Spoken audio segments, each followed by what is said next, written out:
কবি বলতেছে, नेशा वो आग है, नेशा वो आग है जो जला दे हयात को, नेशा वो आग है जो जला दे हयात को, छीन ले दिल की रोशनी अक्लो जात को।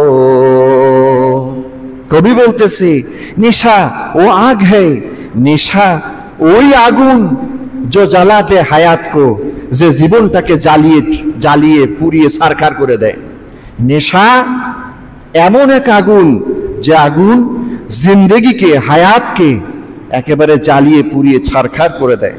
সিনলে দিল কি রৌশনি আকলো জাত কো, নেশা এমন একটা বিষ যে জীবনের আলোকে, রৌশনিকে, আলোকে, আকলো জাতকে, বিবেক বুদ্ধিকে নষ্ট করে ফেলে। নেশা, যে নেশা গ্রহণ করে তার বিবেক বুদ্ধি কি পায়? লোপ পায়, বিবেক বুদ্ধি ঠিক থাকে না। কবি বলতেছে, কবি আরো বলছে, লম্হো কা সুরুর মগর সদিयों की रात को, लम्हों का सुरूर मगर सदियों की रात को, डबू के छोड़ता है ये इंसान की जात को। বলতেছে লম্হু কা সুরুর, চিন্তা পেরেশানি দূর করার জন্য কি পান করে? ইয়াবা খায়, গাঁজা খায়, ফেন্সিডিল খায়, আরো কত কিছু খায়। চিন্তায় পড়ছে।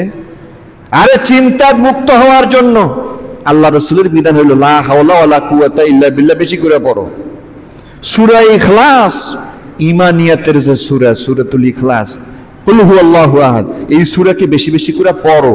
আল্লাহর সাথে সম্পর্ক হয়ে যাবে, আল্লাহ তোমাকে চিন্তা মুক্ত করে দেবে। এইটা হচ্ছে পদ্ধতি। নামাজে দাঁড়ায় দাও, চিন্তায় পড়ছো, নামাজে দাঁড়ায় দাও, কোরআন তেলাওয়াত করো, দেখো কি চায়েন, কি একটা তৃপ্তি সৃষ্টি হয়ে যাবে মনের মধ্যে। কোরআন তেলাওয়াত তো পারি না, পড়িও না, চিন্তা মুক্ত হবার জন্য মাদক সেবন শুরু করে দেয় না। বলতেছে লামহু কা সুরুর, এই যে তুমি মাদক সেবন করছো, এটা সামান্য সময়ের ক্ষণিকের মজা। এটা কি? আমরা তো এই মজা জানি না। জানি নাকি? জানার চেষ্টাও করবো নাকি? যে মাদক গ্রহণ করে সে বোঝে এটাতে মজা আছে কিনা। কবিও বলতেছে লম্হু কা সুরুর, এটা একটা ক্ষণিকের মজা, মাগার সদিউ কি রাত কো, কিন্তু তোমার ভবিষ্যতের সারাটা জীবন, সদিউ শতাব্দী শতাব্দী, তোমার সামনের সারাটা জীবন এই ক্ষণিকের আনন্দ গ্রহণ করার কারণে সারাটা জীবন অন্ধকারাচ্ছন্ন হয়ে যাবে। মাদক যারা সেবী, মাদক সেবন করে, তাদের সামনের জীবন কি আলোকিত? আলোকিত না অন্ধকারাচ্ছন্ন? অন্ধকারাচ্ছন্ন। হ্যাঁ, এটা রাতে পরিণত করে দেবে। সামনে সব অন্ধকার, রাইতে যেমন অন্ধকার, এটা সারা জীবনটাকে রাতে পরিণত করে দেবে, মানে অন্ধকারে ফেলে দেবে। ডবুকে ছোড়তা है ये इंसान की जात को, তোমার যে ইনসানিয়তের জাত আছে, মর্যাদা আছে, মানুষ হিসেবে তোমার যে একটা মর্যাদা আছে, এই মর্যাদাকে ডুবিয়ে ডুবিয়ে ডুবিয়ে মারবে মাদক। যে ছেলেটা মাদক গ্রহণ করে, যে মানুষটা মাদকের ব্যবসা করে, আমরা তাকে সেলুট জানাই, সম্মান করি নাকি? হ্যাঁ, সম্মান করি না, ওর কোনো মর্যাদা নেই। ও ডাইলখোর বলি, কি বলি? ডালখোর বলি, আর মর্যাদা নেই, মর্যাদা নষ্ট করে ফেলবে। আল্লাহ পাক রব্বুল আলামিন কোরআনুল কারীমে সূরাতুল মায়েদা 90 নম্বর আয়াতে বলেছেন, ইয়া আইয়ুহাল্লাযীনা আমানু, হে মুমিনগণ, ইন্নামাল খামরু, নিশ্চয়ই মাদক, ইন্নামাল খামরু, নিশ্চয়ই মাদক, ওয়াল মাইসির, জুয়া, মদ আর জুয়া, মাদক আর জুয়া ছেয়ে গেছে এলাকাটা, ঠিক না বে ঠিক? জুয়া জুয়া, এইদিকে যাবেন ফাঁকা জায়গা, এইদিকে যাবেন ফাঁকা জায়গা, জুয়া খেলে। কি খেলে? জুয়া খেলে। আল্লাহ বলছে এই জুয়া সম্পর্কে আর এই মাদক সম্পর্কে সূরাতুল মায়েদার 90 নম্বর আয়াতে, ইয়া আইয়ুহাল্লাযীনা আমানু, তুমি না মুমিন, তুমি না মুমিন, তুমি না ঈমান গ্রহণ করেছো, তোমাকেই বলছি শোনো, হে মুমিন তুমি শোনো।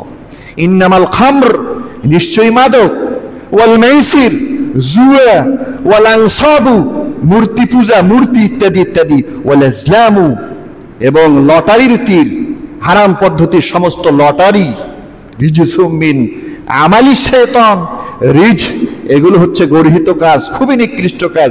মিন আমালি শাইতান, এটা মুমিনের কাজ হতে পারে না। এটা কার কাজ? শয়তানের কাজ। আল্লাহ আবার দাওয়াত দিচ্ছে, হে মুমিন শোনো, ফাজতানিবুহু, ফাজতানিবুহু, তোমরা বেঁচে থাকো, তোমরা আলাদা থাকো মাদক থেকে, জুয়া থেকে, মূর্তি পূজা থেকে, হারাম লটারি থেকে। যদি আলাদা থাকতে পারো, লাআল্লাকুম তুফলিহুন, তুমি সফল হবে, তুমি সাকসেসফুল হবে। সুবহানাল্লাহ। সফলতা অর্জন করার জন্য অবশ্যই এই জিনিসগুলো থেকে আলাদা থাকতে হবে। সফলতা অর্জনের জন্য আল্লাহ পাক একাধিক জিনিস বলেছেন, তার মধ্যে ভেরি ইম্পর্টেন্ট, অতি উল্লেখযোগ্য, গুরুত্বপূর্ণ হচ্ছে এগুলো, মদ, মাদক, জুয়া। এই জন্য খুব খেয়াল রাখতে হবে আমার সন্তানটা যেন একটা খারাপ বন্ধুর সংস্রবে গিয়ে, সংস্পর্শে গিয়ে, খারাপ পরিবেশের সংস্রবে গিয়ে সন্তানটা যেন জীবনটাকে হারায় না ফেলে। ও বেঁচে থেকে কোনো লাভ নাই যে মাদক গ্রহণ করে, কি লাভ? ওর কল কবজা আছে না, শরীরের কল কবজা সব ঢিলা হয়ে গিয়েছে। কথা বুঝতে পারেন নাই? সব ঢিলা। সে কোনো জীবনে শান্তি পাবে না। বিবাহের আগের জীবন, বিবাহের পরের জীবন শান্তি পাবে না, পাবে না, নিশ্চিত এটা পাবে না। আল্লাহ পাক রব্বুল আলামিন আমাদের সকলকে মাদক থেকে, আমাদের সন্তানদেরকে মাদক থেকে হেফাজত করুন। আল্লাহুম্মা আমিন।